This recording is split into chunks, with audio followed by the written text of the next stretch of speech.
What do you say to the naysayers who are like, well, as the celebrities take over this medium, we don't matter anymore?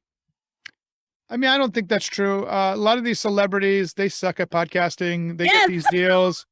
It's true. I mean, now that I've been around a bit in this space, you see like, I don't know, so and so from the Jersey Shore gets a podcast and it doesn't exist a year later, or the first lady gets a podcast. Really have to have like a love for this medium to show up to it. So they could give these celebrities tons of money. Some of them will do well. Absolutely. Comedians tend to do well because they need to talk to their audience directly. But yeah. And don't forget, these celebrities, they've worked their butts off for 10, 20 years building a brand. Now, are they going to build a podcast? It doesn't guarantee anything. What it guarantees is they'll probably start at a higher level download than you, but it doesn't guarantee that they'll last. And majority of them pod fade. They take the money. They barely release 1 or 2 episodes from these Spotify deals. So I wouldn't worry about that. I would say stay in your lane, focus on what the consumer wants, what your audience wants, focus on your search engine optimization, your graphics, what your logo looks like, your messaging, your sound design, and you'll be fine. So what would you say to the person who's considering starting? Do they need a specific niche? Do they need a certain amount of equipment? What do they need to get going?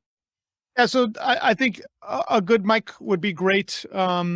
So a dynamic microphone, we all use different ones, but I would just say there's a lot of great ones from Shure, Audio-Technica, Heil. Some are more than others. Start wherever you want budget-wise, but you could start under $100 for a really decent mic to start podcasting.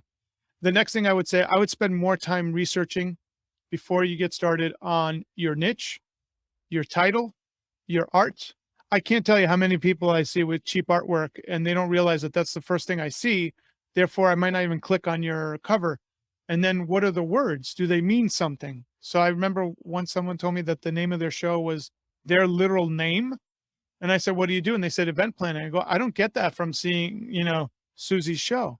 And I go, who told you that was good? All my friends. I mean, talk to experts in the space. They're there. They're great. School of Podcasts is a great resource.